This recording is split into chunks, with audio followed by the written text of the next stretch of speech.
Tom Aspinall versus Ciryl Gane is quite an interesting heavyweight title fight where it seemingly looks like Tom Aspinall has a huge advantage in grappling, where Ciryl Gane will excel in the striking but has to be careful about Aspinall's power, who can knock anybody out in the world with that signature speed blitz of a 1-2. But the consensus seems to be that Aspinall's grappling will act as a kryptonite to Ciryl Gane, as many others have defeated him on the ground before, or should have defeated him on the ground. Well, let's look at it. Is Ciryl Gane's grappling actually that abysmal? He got out-grappled by John Jones, which is understandable. The quick finish was somewhat surprising at the moment, but he also got out-grappled by no ACL Francis Ngannou and Alexander Volkov.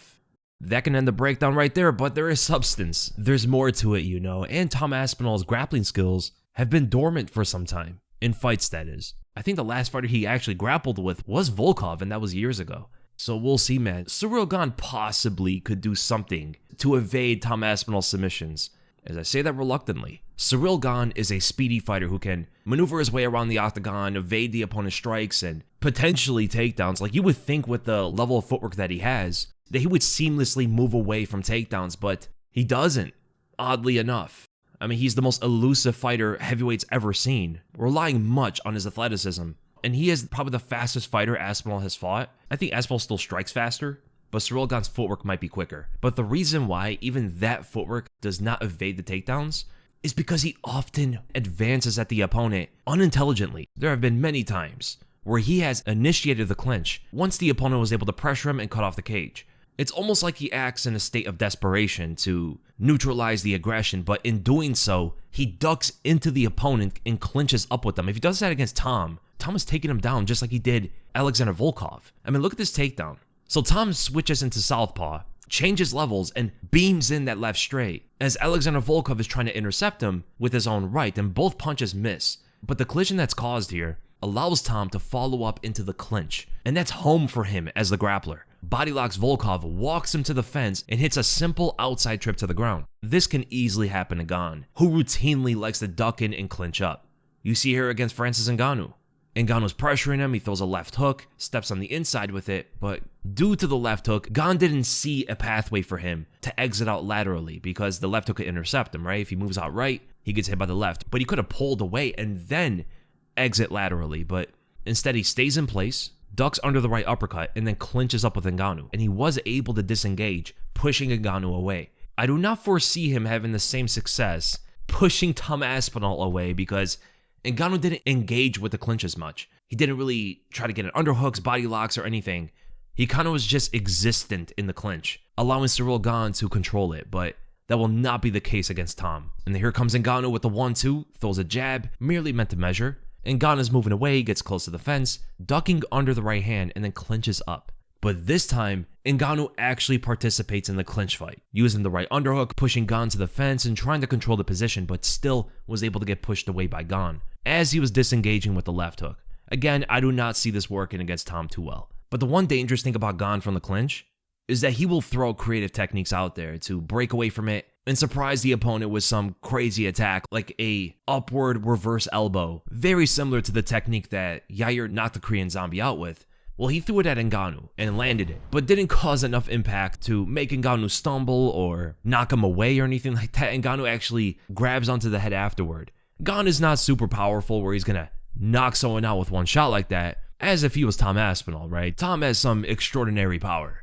And here's another one where he has Ngannou pushed up to the fence. He was able to do that a few times in the fight, mostly from reversals, but from Ngannou's single collar tie, Gane spun out of the clinch to throw the spinning elbow, which missed at the time. That's more of a high impact strike than the upward reverse elbow. If he landed it, who knows if he could have hurt Ngannou with that shot, but the important thing about these two sequences is that Gane will throw strikes like this, and Aspinall has to be prepared for that, as this is the year of the spinning elbow, and it hasn't happened in a title fight yet. Or even when Gane is initiating the exchange, he throws a long jab from southpaw. And that's another important distinction compared to some of the other opponents, is that Gane will constantly switch stances, which throws off the angle for strikes and for takedowns. So we'll see how Tom handles that. He doesn't really fight a lot of guys who switch stances often. And who knows, that could be a huge dilemma for Tom to fight against. But it is yet to be seen.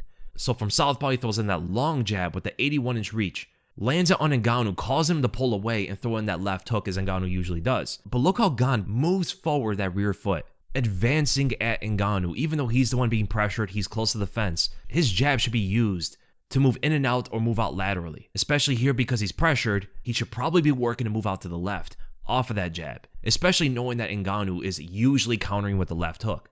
It's like a signature move of his. But instead he moves forward at Ngannou, the left hook misses, he blocks the right uppercut and clinches up with Ngannou, eventually pushing him away. Now perhaps the reason why Gane was clinching up with him so often may have been because they trained together before, and perhaps Gane knew he had this advantage against Ngannou, therefore routinely going to it so frequently. If he has a smart camp behind him, he should know that it will not be that easy against Tom. So avoiding the clinch with Tom should probably be a priority. And not only from throwing the jab, but even from throwing the front kick. The front kick glides past Ngannou's body, and because of the overextension, it causes him to lean forward. So he ducks in under that signature left hook from Ngannou, blocks the right uppercut, but this time avoids clinching and instead pulls away from Ngannou, causing the follow-up left hook to hit the chest.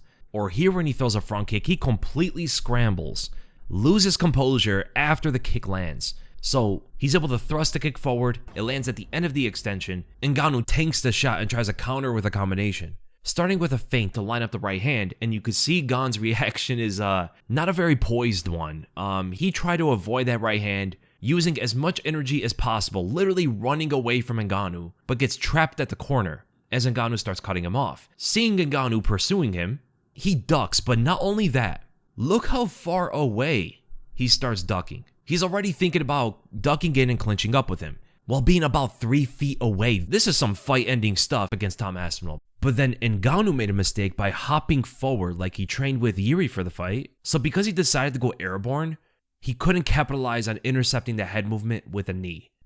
Well, Tom doesn't do that. Tom will be grounded. He's very fast with his footwork and will sometimes move with small steps instead of Ngannou, who's usually moving with long strides. Well, if he's ducking 3 feet away as Tom is pressuring, he's going to eat a knee to the face and get KO'd. So as we see here, Ciryl Gane will make these reckless defensive moves out of desperation, as well as just him losing composure from feeling overwhelmed in the moment. But they did clinch up, and Gane was able to reverse Ngannou to the fence before that upward elbow sequence.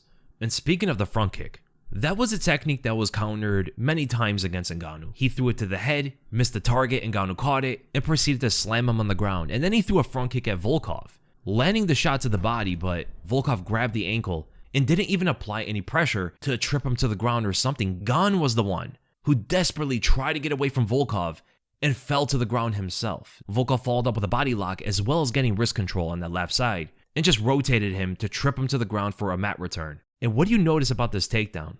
Very reminiscent to Jon Jones's takedown against him. Body lock, ran him to the ground off of a trip.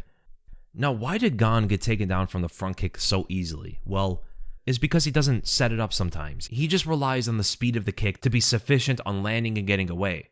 But without a proper setup, even the top heavyweights will counter it, and certainly will Tom Aspinall. In fact, he took down Andrei Arlovski off of an inside leg kick. Now, Tom lifted his lead knee up prior, as if he had future sight or something, and Arlovski kicks at the leg. Well, that was all Tom needed to see to counter with a blast double leg takedown. And he didn't catch the kick mid-throw. He attacked with the double leg on the retraction of the kick and literally tackled him to the ground like some sort of linebacker. I mean, literally ran him across the octagon all the way to the fence. And Tom angled on top. Arlovski gave up his back as well as his neck, choked him out instantly. Well, he threw a reckless left straight with no setup. John slipped the punch, ducked under. Gane advanced with the punch instead of moving in and out as you would think he would do, right? Use that footwork to be elusive. Well, his footwork is very athletic and quick, but he doesn't use it optimally for tactics sometimes. Someone who moves that well coordinated and quickly should never get caught that easily by a takedown. So because he moved into Jon Jones, it gave him the opening to counter him with an easy takedown. And Tom took down Volkov for a very similar reason. This is right before the finish. So immediately, Volkov throws a left high kick, and Tom quickly pulls away from it, but the toes do slap him across the chin very slightly, but not enough to cause any great damage. Well, this got Tom into a defensive mode. He drops his hands and starts focusing on head movement. The low hands are going to give the opponent a false sense of opportunity to land a shot on that defenseless chin, right? So he is throwing a sort of bait out there in front of Volkov, who is the taller and longer fighter as well. And Tom also moves forward, so this seems very reckless. In the moment for Volkov, he thinks he can land this big right straight directly on the chin. Well, he was fooled. Tom slips on the outside of the punch. Volkov is heavily moving forward, not too different from when Gane threw his punch at Jon Jones. And because that advancement causes forward momentum, Tom counters it with a double leg takedown and immediately passes into half guard. Volkov is trying to knee shield to create separation, but Tom attacks that straight armbar using all of his strength. This is a very difficult submission to execute unless you have mutant-like strength like Tom Aspinall. This guy's insanely physically powerful. If you've seen him lift weights and stuff, I mean, he is physically one of the strongest fighters that the UFC's ever had. And coincidentally, being the fastest heavyweight of all time. Like, this guy has all the attributes on his side. He has the chin to take a big shot from Sergey Pavlovich. And if he gets Gane to the ground like this, it's pretty much wraps. It's going to be over very quickly. I mean, Gane has been taken down in other ways as well, from Ngannou getting a body lock in the clinch, tripping him out as he turns the corner, Volkov shooting a single leg takedown in the open with no setup for it. Now, the initial quote-unquote takedown was actually from Gane sitting in the corner and try to rotate around. So it was more Gane pulling the fight to the ground than Volkov completing the takedown there. But Volkov adjusted by getting to a point under Gane where he can lift him up and drag him in front of him so he can secure the takedown and get Gane to his side. That's the takedown right there, and Gane went for the Kimura. This is the most crucial component of Gane's entire grappling skill set. The man is overzealous for submission, so much in fact that I can see him literally losing the fight for it. He can't help himself but pull submissions. So he went for the Kimura against Volkov, a Kimura that he was so persistent on completing that he held on to it for over 2 minutes straight, only for it to fail. Or when Ngannou got the double leg takedown, instead of focusing on defending the takedown itself by fighting the hands, trying to get an underhook, lift up the chin or something. Instead though, he goes for the Kimura, gets taken down, and then the Kimura gets defended. And the round ends with Gane on bottom, which is important because he was unable to find a way to stand up. Or here when Ngannou has a body lock, Gane stands up, but then instead of focusing on prying open the grip, instead he tries to attack for a knee bar. And doesn't even get it at all because Ngannou just kneels to the ground and pushes Gane forward. Here Ngannou's dragging him to the ground again and Gane is attacking with another Kimura. Or remember when Gane was able to get on top? And instead of focusing on position, he sacrifices his position for a leg lock.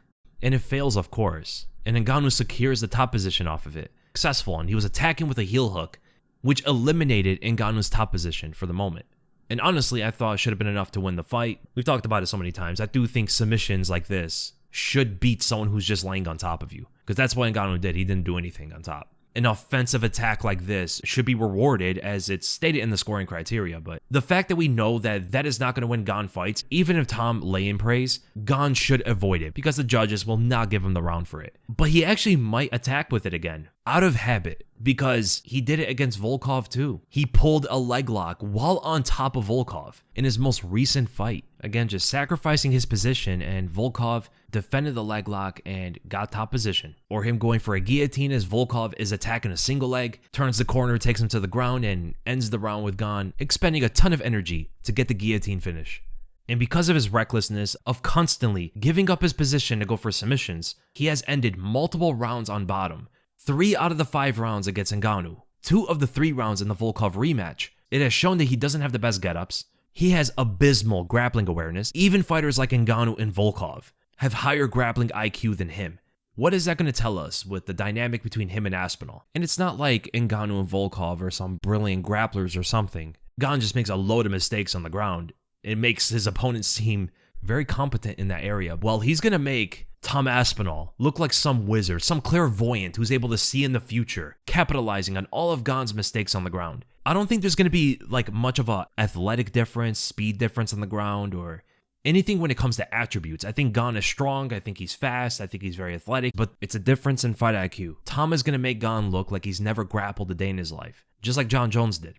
And I don't think Gane has closed the gap. Right, he fought Jon Jones 2.5 years ago.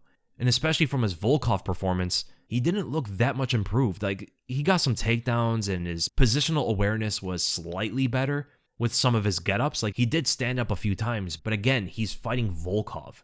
Volkov is not some adept grappler or something. He's a striker who somewhat knows how to grapple. Tom Aspinall is a grappler by trade. Like, this is where he comes from. And potentially make easy work out of Ciryl Gane. But at the same time, Even as clear as the victory seems to be, Tom should not underestimate Ciryl Gane. It's a heavyweight fight and any shot could potentially end it.